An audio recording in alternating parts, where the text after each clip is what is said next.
As we aspire towards a climate resilient pathway or pathways, like the experts would say, we will on Bridges today focus on the outcomes of the conference of the parties to the United Nations on Environment, which is globally known as COP. So COP26 transiting to COP27.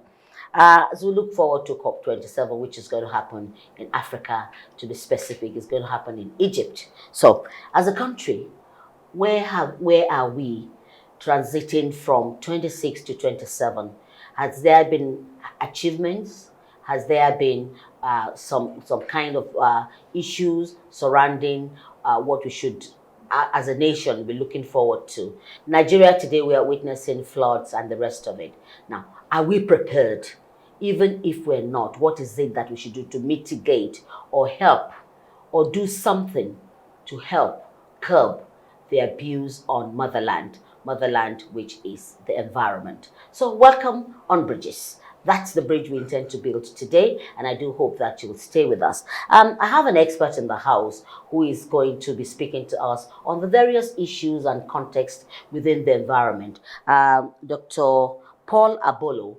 It's Harvard-trained environment and social sustainability expert, our own brother. Doctor, you're welcome to Bridges again. Last year we had you on, so it's about a year now. So now let's look at the context of COP26 and looking forward to COP27. What is it? What are the milestones? Do we have a solid bridge that we can build on? Let me start with, at COP26, we had a very brilliant outing. Our president spoke extensively about key global policy issues. Number one, he spoke about the net zero target. While developed nations were targeting 2050 for the net zero, Nigeria was more realistic with the other African countries to have a 2060 net zero target. So for cleaner energy. Yes, for cleaner energy. Transition, like you said, to climate resilient development pathways. And then he also made it clear that Nigeria is going to adopt gas as a transition fuel up to the year 2040 towards our net zero target.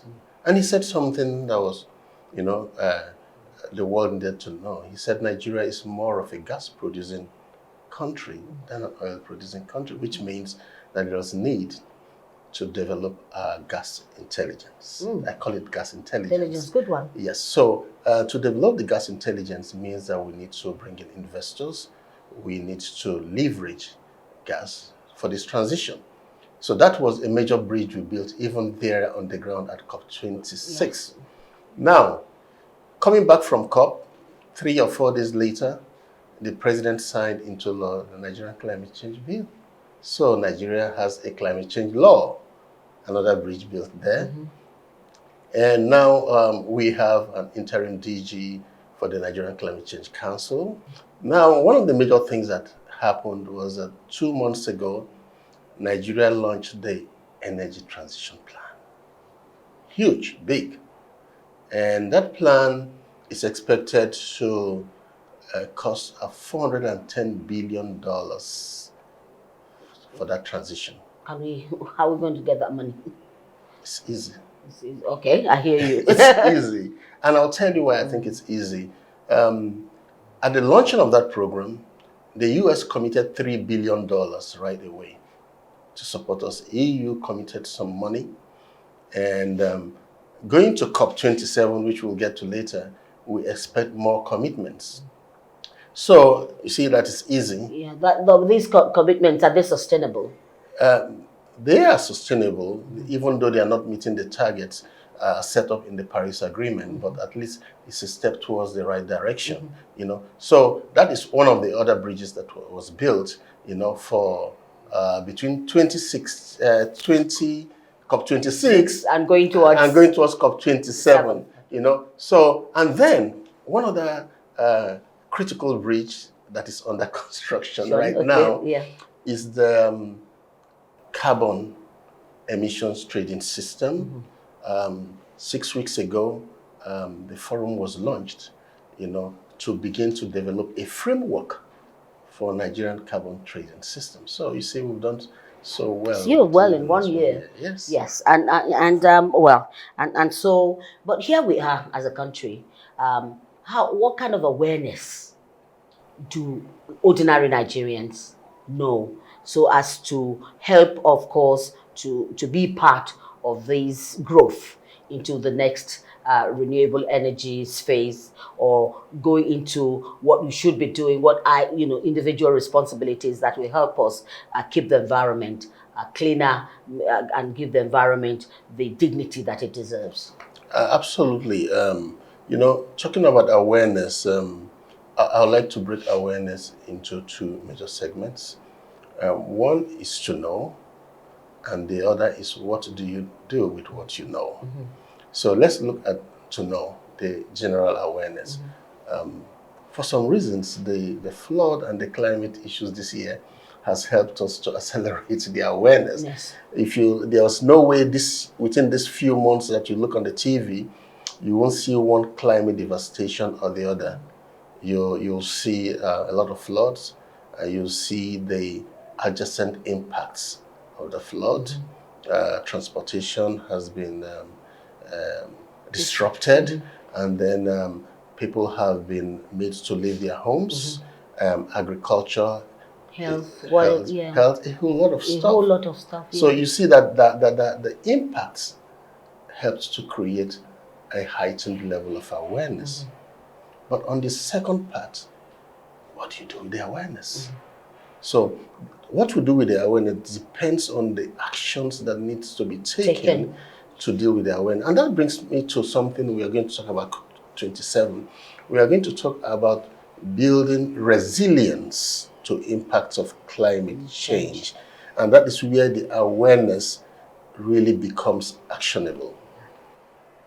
So when we're talking of actionable awareness, let's look at things, the fallout of environmental, should I say, disasters, which we have around us. Because I mean, if you go around, people still sell their firewood as if nothing is happening. So trees, are getting the brunt of it. The charcoal, anywhere you go, you find it there. So I want us to bring it home to that woman at that level, that rural area, or that man whose livelihood depends on things that that will cause disaster. But of course, they make a living from it. Yes. So that's how I would describe this in a simple term: actioning the awareness. Now, there's awareness, but actioning the awareness requires a behavioral change. It requires a transition. But I will tell you, how do you take something away from somebody without giving them alternatives? So what I'm advocating for is, let's increase the value of the waste. Because the waste you see on the street, you think is of no value. When the waste blocks the drainage and the water overflows and the houses are overflown by flood and people are displaced, agriculture is affected, children are displaced from school, you will now know that the value of that waste is really higher than the value of the waste on the street. So that's what I'm advocating for. Now, seriously, looking at waste as wealth, like you were trying to give us that picture. Now, how do we harness waste to wealth so that we can at least rid ourselves of all these impediments that will amount to displacement and the general disorder that we have now? Yes, thank you, Moji, for asking that question. It's quite relevant to our economy, not just to managing climate disasters. There's something called circular economy. Circular economy just means trying to see how much you can use the same material over and over again, and that's waste to wealth. So look at FCT, for example, have a lot of waste. I went to the dump site 2 years ago. I didn't see waste, I saw value. So what You're kidding me. I saw value. Yeah. They called it a waste dump. I said, no, this is a value dump. You know, they attract values there. So the idea is this. Let us set up the structure, the technology at the top, and then from the bottom, let's push the awareness and the sensitization. And of course, we need to create the alternatives. Now, let me give you an example. If you increase the value of an empty plastic bottle of water, and say for each empty plastic bottle of water that you return, you'll get paid 20 naira. The beggar on the street will knock on your glass window and say, please just give me the bottle. Because they collect 5 bottles and they have. You go for parties, you'll see that the event organizer say, no, keep your bottles, don't go with your bottles. Mm-hmm. So you need to be strategic in planning the value addition for the waste. It just does not happen that way. You just need to be strategic, very intentional about it. And now, when you increase the value of the waste, then the value of the waste itself will increase. Mm-hmm. So we need to do that, and people need to understand the impact of indiscriminate disposal of the waste. I'll give you one quick example about strategic approach to this. A few years ago, we did this program in one of the secondary schools. They had huge issues with pure water sachets. School had about 1,000 children. So you can imagine if a child drinks 2 pure water sachets and they dump it indiscriminately. The school has to deal with 2,000 sachets a day. Multiply that by 1 month. Huge. So what we did was we designed a program. First, we decided to find what was the cause of the problem. And I must tell you this, you cannot solve a problem at the level at which the problem was, because you need to go higher. So we realized that if we provided potable water for the school, they will not buy the sachet waters again. So we developed a system where we had to bring in filtration process, and we had a lot of taps running, and the school said, you don't more have to buy pure water sachets. Come with your bottles. Every morning you line up, you fill your bottles with water, clean, nice water. And they did that. After a month, we didn't see no sachet anymore. So we need to be strategic in doing this. That's one of the areas we need to look at, and then create value. Now, we have an energy problem. That waste can help us generate power. So, would you say that as a people and a country that we have it on paper, implementation, because that's really our bane, sometimes to get to the promised land? Yes, we have a whole lot of paper. Moji, if you decide to do a literature review on these things we're talking about, you have a lot of resources. It doesn't end there. We need to move a step further and then translate these plans, these methodologies into implementable platforms. Because sometimes some of them are not implementable. They're just so beautifully written and everything academic, but how relevant, how connected are they adapting them to our local situations and the people, So that is our challenge at this point. And I must tell you that we need to engage our youths effectively. We need to set up institutions for climate change and environment. Remember, like we have colleges of education, let's have college of environment. Because what has happened recently has shown us that we cannot neglect the impact of environment.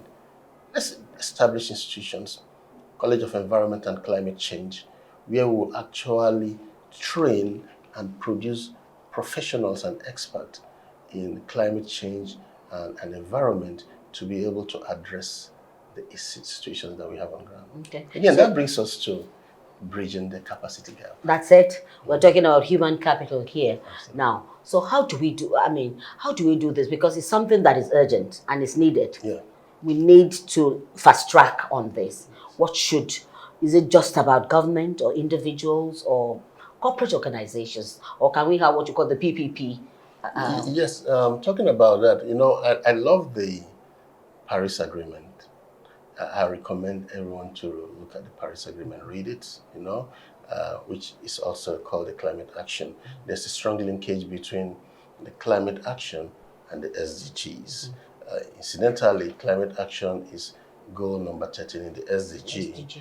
However, climate action was developed to assist the implementation of the SDGs. You get it now. So now, with the climate action right now, you'll see that the Paris Agreement clearly states, which we also need to understand. It is not only the responsibility of the national governments, subnational entities, state governments, we'll talk about that when we come to COP, need to be involved. Local governments need to be involved. NGOs, CSOs, and then the private sector. You cannot deal with the issue of climate change without a large stakeholder engagement. And that is what is lacking. Everyone thinks it's the work of government. Everyone thinks it's the work of Ministry of Environment. We must change that mindset. We must change that level of understanding. Again, the Paris Agreement talks about finance. The Paris Agreement talks about using the climate finance to stimulate private sector investment in climate action. So once we get that done, we are good. We are good to go. So we're looking forward to COP27. And I mean, speak to us about what the expectation, the global expectation is, or will be, or what exactly is happening around, that is working on COP27. Yes, COP27 is bringing a lot of excitement. Number one, it's holding in Egypt. It's an African COP. Country. The last time we had a COP in Africa was in 2016 in Marrakesh, Morocco. It was beautiful. Now it's back to Africa. And everyone is so excited, but there are also some slight issues right now. I will talk on that later. But COP27, it's called the African COP. The Africans are prepared to come up with stronger negotiations. COP27 is focused on climate finance. They want to increase climate finance, funds that needs to come to developing countries, to Africa, to meet some of these adaptations we're talking about now, to build these bridges. And then number two, emission. Emission is the currency for climate change. Really? That's the currency. How much emission you reduce, every document, everything we do in climate change boils down to emission reduction. So they are looking for an emission trading system that works for Africa. One of the key issues we're going to discuss at COP. And then I'm going to give you this one. Are you ready? Prepared for it? I am. We are pushing for loss and damage and reparations. So what happened in Lokoja, what happened in Bayelsa, someone needs to pay for it. The developed nations, who are the principal actors that cause climate change, they need to pay for it. So COP27 is recommended for everyone. Okay. It's recommended for every state government. They should prepare, go there and say, look, we lost X amount of money, we lost this, pay us reparations. Loss and damage. Really? That is the level where we are going to now. So, okay. Yeah. Reparation, that's interesting. Yes. And that's a new one. That's a new So one. who pays who? Well, the developed nations have to pay the developing nations because the developing nations have contributed to about only 3% of the cost of global warming and climate change. Now, the developed nations use up the environment to become superpowers, industrialized nations, and the rest of it. So now, as we were getting prepared to do what they did, climate change has set in, and they were advising us, please, don't do the same thing that we did. but we will support you to do it in a climate resilient way, like you said the earlier. pathway. But it's going to cost money to do that. So they have pledged under the Paris Agreement to support developing nations with $100 billion a year. They haven't met that target yet. But now we are not even looking at the target. I'm doing a document that is titled Moving from AIDS to Reparations. We're not going to ask for AIDS anymore. Why will I ask you for aid to help me solve the problem that you caused? You should pay for the problem. At your cost. At your cost. And it's a consensus. It's a consensus. So that's one of the major things we're going to see at COP27. I can see. How well we'll do that, I don't know. But well, it has to be a consensus within the within the continent. Absolutely. And more so that, COP27 is happening in Africa. Yes. And, that'll be an interesting thing to track, really. Absolutely. To see when, if they meet up to the promises which they have made. I know that our time is ticking that fast, and we need to get it back home here. And just before you leave us, I just want to, for you to actually speak to our viewers, which I hope we have gotten converts today to be part of this bridge building to ensure that we keep our environment alive. What would be your passing shot? What is it that as a people, as a person, as Moji, what should I be doing to ensure that motherland, the environment, it's made safe for all of us? Yes, what I'll say to the Nigerian people is this, when climate change impact sets in, it affects everyone.